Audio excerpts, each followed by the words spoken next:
Hey guys, it's Fumaya. Thank you so much for your positive feedback on my faith journey video. I really appreciate it. I'm so glad you guys enjoyed it. I thank God that a lot of you were inspired by it. And so I wanted to come on and do this journaling video because that is the next video that I had planned for this kind of faith series, and I wanted to give you some pointers if you were thinking about starting a faith journal. So to start, I want to give some logistical advice. You want to pick a medium that you will actually use. So for me, I have been using physical journals. This is the journal that I'm currently using. It's so pretty. I love it. The great thing about writing it down for me is that once I write something down, I feel like I've released it. It's got a bit more of a cathartic feeling when I write something down. So for me, I much prefer writing. But if you're someone who doesn't like to write by hand, then there are tons of different options for you. You could use Word. You could use Evernote, which is something that I actually use and love. It's like an online notebook app, and you can have a bunch of different journals. So you could have one for your journal, and then you can have one to record your dreams, and one, etc., etc. Another thing you could do if you live with a bunch of people and you're concerned about privacy, you could set up an email account that's just for your journal entries, and then send your journal entries to that email account via email. And then at the end of the week, month, or year, you can go back and sort of see what you've written. And it's just a really fun way to keep everything private and safe while still being able to keep record of all your journal entries. Spend a couple days just writing.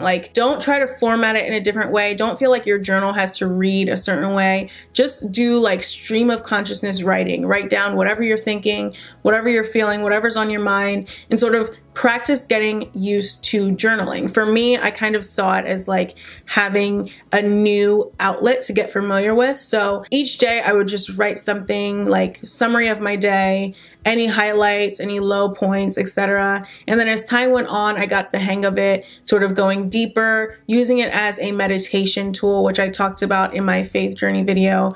But don't feel like you have to jump right into doing that straight away. Definitely spend some time getting comfortable with journaling and finding your rhythm so that when you go into sort of faith journaling or two-way journaling, whatever you want to call it, you are more comfortable and it comes a lot easier that way. Pick a time of day that you journal. I find that with busy schedules nowadays, it's really hard to get things done if you don't have a set time of day that you do it.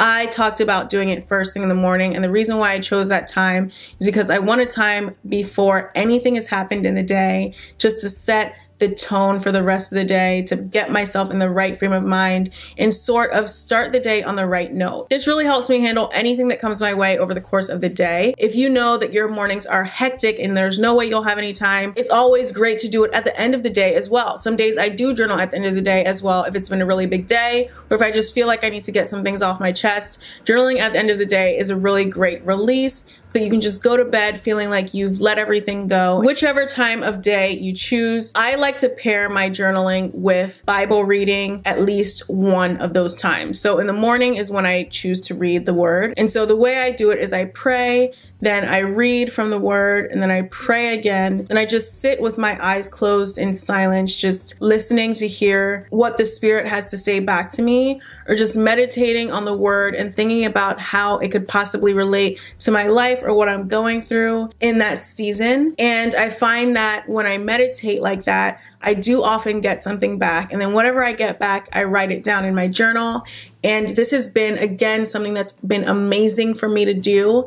Having this time and keeping record of it in my journal has just been such a life-changing habit for me to have formed, because like I said, I can go back in my journal and see 6 months ago that I received something that speaks to my everyday right now in this season. And it's just so encouraging. It really helps me feel very close to God in my relationship with Him. And it helps me feel like it is more of a communication versus me just sitting down and reading the Bible and then just walking away from it without getting anything out of it. And the next thing I want to touch on is it's really important to keep a record in your journal. So if you have something that you're walking through in your current season or something that you're struggling with, definitely take the time to keep a record of that in your journal. It could be a habit I want to break. It could be a goal that I want to achieve. I like to keep a record of those types of things in my journal because I know know that I'm gonna have hard days, and so I want to be able to go back in my journal and be encouraged by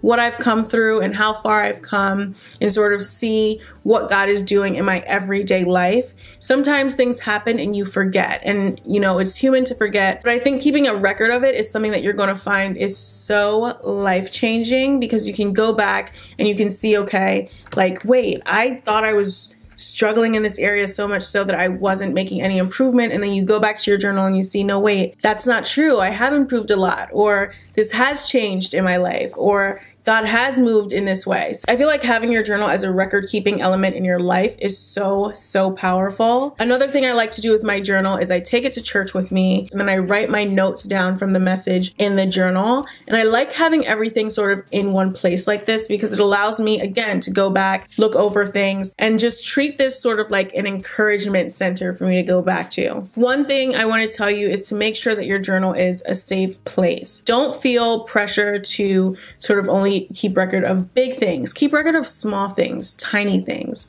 If you have something happen that's so small that it would almost be embarrassing to tell anybody else, write it down in your journal. I feel like you want to be as honest with yourself as possible in your journal. If you have something scary, write it down in your journal. If you have something that you're embarrassed about, write it down in your journal. I think that's what makes a journal so valuable, is that if you're honest with yourself, you can go back and you can see truly how far you've come and where you've been. So for me, when I talk to my friends about journaling, I say, you know, make sure that it is a safe place. So if you need to use code or a different language to make sure that you're not violated if someone reads your journal, I feel like that's perfectly fine too. Possibly having a code word and then emailing yourself the sort of key or the legend to decipher what those code words mean, so that you don't forget, but to keep it safe from anyone else who could get in contact with your journal, so that you're not, again, violated if someone finds your secret thoughts or your secret words that you've written down. Journaling has been so powerful for me. I write down my dreams in a journal. I write down my prayers in a journal. And this is also incredibly valuable, just to pray over these things, to increase the communication between you and God, and to just feel like you're being a lot more intentional about your faith walk and about your faith journey. I feel like intention is so important. It's a complete game changer when it comes to everything and anything having to do with faith. So a journal is a really great, one, accountability tool, and two, intentionality tool to make sure that you are really putting in the effort in your faith journey to get as far as you can, dig as deep as you can, and be as reflective as you can in your faith walk, and not just go through the motions. Yeah, I hope you guys found that video helpful. Let me know down below if you have any other requests. I know it is super quick, but I just wanted to give like a summary of it. I'd be more than happy to come back on and do another video. Don't forget to like this video and subscribe so that you don't miss any future updates from me. I do want this to be a series on my channel, so I will be doing videos regularly. So definitely let me know what you guys want to see. Thank you so much for watching. I love you guys so much, and I can't wait to see you in my next video. Bye.